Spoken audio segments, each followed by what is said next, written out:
아멘. 오늘 본문의 배경은 디베랴 건너편 빈들입니다. 1절 본문에 이렇게 기록되어 있습니다. 그 후에 예수께서 디베랴의 갈릴리 바다 건너편으로 가시매. 우리가 살아가는 인생은 종종 빈들과 같습니다. 빈들은 도시가 아니기에 먹을 것이 없고 또 결핍의 장소입니다. 오늘 어쩌면 우리의 마음, 우리의 현실이 바로 이 빈들과 같을지도 모르겠습니다. 사업이나 직장 생활은 생각처럼 풀리지 않고 매일과 같이 벌어지는 일들이 우리의 숨통을 조여옵니다. 가정의 재정은 마이너스인데 앞으로 돈 들어갈 일들은 산더미처럼 쌓여있는 현실, 이 막막한 현실의 벽, 이 빈들과 같은 곳에서 잠 못 이루고 힘들어하고 계실 분들이 있을 줄 압니다. 오늘 우리 주님께서는 이와 같이 세상의 일들이, 오늘의 현실이 너무 크게 보여 지쳐있는 사람들에게 말씀하십니다. 4절입니다. 마침 유대인의 명절인 유월절이 가까운지라. 오늘 본문의 배경은 유월절이 가까운 어느 날입니다. 유월절은 이스라엘에서 이 광야의 경험, 하나님께서 광야에 만남을 내려주셨던 이 특별한 사건을 계속해서 기념하는 절기입니다. 그런데 아이러니하게도 지금 이 빈들, 광야에 있는 5천 명의 무리가 이 배고픈 상태에 있다라는 상황입니다. 예수님께서 이 상황을 보시며 빌립에게 질문하십니다. 5절입니다. 예수께서 눈을 들어 큰 무리가 자기에게로 오는 것을 보시고 빌립에게 이르시되 우리가 어디서 떡을 사서 이 사람들을 먹이겠느냐 하시니. 예수님께서 왜 빌립에게 물으셨습니까? 추론해 보자면 빌립은 바로 이 지역 벳세다 출신입니다. 그렇기 때문에 빌립은 다른 제자들보다 이 지역적 상황, 이 빈들의 상황을 잘 알고 있었고, 또 이 빌립의 특성상 빌립은 셈이 빨랐던 제자였습니다. 우리 주변에도 빌립과 같이 생각이 빠르고 민첩한 분들이 계십니다. 이러한 분들이 무리 중에 있으면 모임의 진행이 매끄럽습니다. 벌어질 일들을 미리 생각하고 계산하여 준비해 주시기 때문에 모임이 더 풍요롭다라는 것입니다. 예수님께서는 빌립의 이러한 성향을 잘 아시고 빌립에게 물으셨던 것입니다. 사실 다른 제자들은 별 대책도 없었을 것이고 아무 생각도 안 하고 있었을 것인데 그나마 빌립이 이것을 고민하고 있었을 것이고, 빌립의 이야기를 통하여 하나님께서 주시고자 하셨던 메시지가 있었던 것입니다. 6절 말씀입니다. 이렇게 말씀하심은 친히 어떻게 하실지를 아시고 빌립을 시험하고자 하심이라. 여기서 시험은 나쁜 의미다 라기보다 예수님께서 이 시험을 통하여 더 좋은 의미, 또 믿음의 한 단계의 진일보를 위하여 이 이야기를 하셨다라는 점입니다. 그러한 부분에 있어서 예수님께서 주시는 시험은 악한 마귀가 주는 유혹과는 다르다. 그 시험을 우리가 잘 받고 즐거이 여기고 슬기롭게 대처하면 하나님께서 주시는 은혜가 있다라는 점입니다. 그래서 빌립은 즉각적으로 이 질문 앞에 자신의 장점을 발휘해서 이렇게 대답합니다. 7절입니다. 빌립이 대답하되 각 사람으로 조금씩 받게 할지라도 200데나리온의 떡이 부족하리이다. 빌립이 5천 명을 먹이기 위해서 계산한 200데나리온은 큰 돈입니다. 많이 알려진 것처럼 1데나리온은 당시 노동자 하루의 품삯인데, 그렇다고 해서 오늘 기준의 하루 품삯을 곱하기 200을 한다. 그 돈이 그 돈이다. 이렇게 1:1 대응을 하기는 좀 어려운 부분이 있습니다. 왜냐하면 어느 시대나 노동자 하루 품삯은 그 사회의 여러 요소가 복합돼서 반영된 결과이기 때문에 그것이 큰 의미가 없다. 오늘날 얼마의 정도다. 이것 자체가 그렇게 큰 의미가 없다라고 볼 수 있기 때문이죠. 그럼에도 불구하고 확실한 것은 두 가지입니다. 200데나리온은 굉장히 큰 돈이다. 그리고 그 당시 빌립의 계산은 꽤나 정확했다. 이 두 가지는 확실한 사실이다라는 것입니다. 빌립은 현실을 정확하게 인지했고 빌립의 계산에 따르면 여기 모인 5천 명의 사람들의 먹을 것을 구하는 일은 현실적으로, 물리적으로 불가능하였습니다. 사랑하는 교우님들, 우리들도 이 빌립과 같은 상황을 직면하고 있지는 않습니까? 예수님, 제가 지금 다 계산해 봤습니다. 근데 내 상황에서는 답이 안 나옵니다. 나의 에너지로는, 나의 월급으로는, 나의 시간과 상황으로는, 나의 능력으로는 이 도저히 해결될 일이 아닙니다. 불가능합니다. 우리의 상황과 판단, 이 냉철한 이성으로 계산한 그 계산의 결과값은 안타깝게도 대부분 맞습니다. 그게 사실이고 현실이죠. 하지만 우리의 이 계산의 끝에 한 가지 변수가 있는데, 한 가지 놓친 변수가 있는데, 그것은 바로 예수 그리스도가 우리에게 있다라는 사실입니다. 예수님께서는 인간이 상상도 할 수 없는 방식으로 온 세상을 창조하신 하나님이십니다. 즉, 무에서 유를 창조하실 수 있는 유일한 존재가 있으신데 그분이 예수님이시다라는 사실인 것이죠. 그렇게 주님께서는 우리의 믿음의 일에 있어서는 우리가 어떠한 탁월한 계산의 능력을 지금 묻고 계신 것이 아니다라는 사실을 기억해야 합니다. 믿음의 일에 있어서 또 우리의 모든 삶의 결정이 이 믿음의 일의 연장선상이라면 내 삶에 대한 계산은 단순히 내 머리, 내 이성으로 하는 것으로 끝나는 것이 아니라 우리 주님과 함께 해나가야 된다라는 점입니다. 믿음의 일의 성패는, 우리 그리스도인의 삶의 성패는 내 계산에 따라 좌우되는 것이 아니라 하나님의 말씀에 따라 좌우된다라는 사실을 기억하여야 합니다. 하나님의 말씀이 그렇다고 하면 그 말씀은 그 말씀대로 그렇게 이루어지는 것입니다. 빌립이 자신의 방식대로 계산을 하고 있었을 때 이 안드레는 한 아이의 도시락을 가져옵니다. 보리떡 5개와 물고기 2마리가 담겨있는 도시락이었습니다.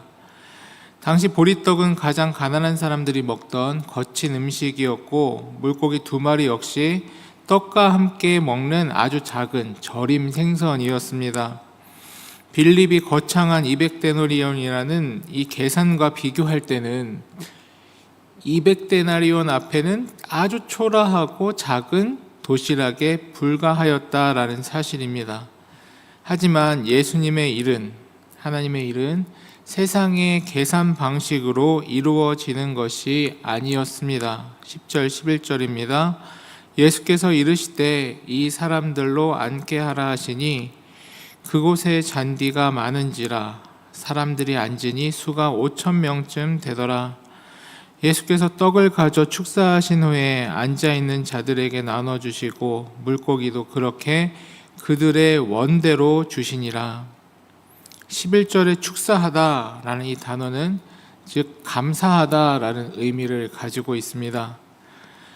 이때까지도 아직 이 떡과 물고기는 불어나지 않았습니다. 여전히 작은 보리떡, 물고기에 불과했습니다. 그러나 예수님께서 하나님께서 하실 일, 그 말씀 자체의 계산법을 의지하고 하나님과 함께 하나님이신 예수님께서 나아가시니 그 말씀대로 그 일이 이루어졌습니다. 이 장면은 구약의 열왕기하 4장에 나오는 엘리사의 기적을 떠올리게 합니다. 엘리사도 보리떡 20개로 100명을 먹인 일이 있었습니다. 근데 예수님은 그보다 훨씬 적은 역으로 훨씬 더 많은 인원을 먹이시는 것을 보여주심으로 이 구약에 예표된 예수님께서는 구약의 최고의 선지자라 할 수 있는 엘리사보다도 사실 그 엘리사가 보여줬었던 모든 기적의 완성이신 그 예언의 당사자이신 분이 오셨다라는 사실을 보여주고 있는 것입니다. 예수님이 떼어주신 떡을 먹은 사람들은 배불리 먹었고 그들의 원대로 다 주었는데도 12바구니가 남도록 차 있었습니다. 이 오병이어의 기적은 동화 같은 이야기로 우리의 책 속에 옛날에 이렇습니다 라고 하며 과거의 일로만 멈춰져 있는 사건이 아닙니다. 오늘날 우리의 삶에도 오병이어의 기적은 늘 일어납니다. 인간적 계산으로는, 또 인간적 계산으로만 온 세상의 일들이 벌어졌다면 이 세상은 벌써금 끝이 났을 것이기 때문입니다. 주님께서 매일과 같이 기적과 같은 은혜로, 또 긍휼로 우리를 먹여주시고 지켜주시고 입혀주시고 이끌어주시기 때문에 우리는 이 땅에서 숨을 유지하고 살 수 있다라는 사실, 그것 자체가 우리가 매일 오병이어의 기적을 경험하고 있는 것이다 라는 설명인 것입니다. 마지막으로 우리가 살펴보고 마무리할 부분이 있습니다. 14절 15절입니다. 그 사람들이 예수께서 행하신 이 표적을 보고 말하되 이는 참으로 세상에 오실 그 선지자라 하더라. 그러므로 예수께서 그들이 와서 자기를 억지로 붙들어 임금으로 삼으려는 줄 아시고 다시 혼자 산으로 떠나 가시니라.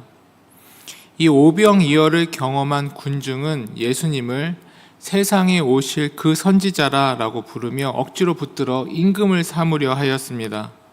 얼핏 보면 이 군중들의 모습은 대단한 믿음의 모습처럼 보입니다. 예수님을 왕으로 모시려고 하니 말입니다. 하지만 이 군중들의 모습, 이들을 보면서 예수님께서는 되려 피해 산으로 올라가십니다. 예수님께서 왜 이렇게 하셨겠습니까? 그들은 예수님이라는 존재 자체를 바라보는 것이 아니라, 그리고 이 일을 하신 이유가 자신이 생명의 떡이시다라는 사실을 말하고 계신 것인데, 그것을 믿고 자신의 인생을 드리려고 하는 것이 아니라 또 현실적인 문제를 해결하는 방식으로 예수님을 가져다 쓰려 했기 때문이다 라는 사실입니다. 이것은 앞선 빌립의 입장처럼 똑같이 계산을 하고 있는 방식입니다. 하나님을 하나님으로 받아들이는 것이 아니라 믿음이 없으면 없는 대로 계산을 하려고 하고, 하나님이 크게 보이면 크게 보이는 대로 또 계산을 해서 하나님을 이용하려고 하는 인간적인 습성, 우리는 그것을 뛰어넘어야 한다. 예수님은 그것을 위해 오신 분이 아니다. 그렇게 예수님을 찾는다면 예수님은 산으로 도망가신다. 이것에 대하여 보여주고 있는 것입니다. 군중들의 이러한 모습은 믿음이 아닙니다. 이것은 하나님을 이용하려고 하는 모양입니다. 우리는 하나님을 이용하여야 될 대상으로 접근해야 되는 것이 아니라 하나님을 나의 주인으로 모시고 하나님의 말씀 안에 우리가 들어가 내가 하나님의 도구로, 하나님의 도구로 나를 사용하여 주시옵소서라고 말하며 우리의 인생을 주님께 의탁하여야 하는 것입니다. 그리하였을 때 우리의 인생이 주님의 손에 붙들림을 당했을 때 우리가 그 작은 보리떡과 물고기가 되어 이 땅 가운데 의미 있는 존재로 사용될 수 있게 되기 때문입니다. 주님께서는 육신의 떡을 넘어 영혼의 생명의 떡이 되시기 위하여 이 땅 가운데로 오셨습니다. 주님께서는 이 땅으로 오실 때 우리를 바라보며 계산하시지 않으셨습니다. 만약 예수님께서 빌립의 모양처럼, 이 군중의 모양처럼 계산을 하셨다면, 그분이 먼저 계산하시는 분이셨다면 아마 이 땅에 안 오셨을 것입니다. 오실 이유가 전혀 없으시죠.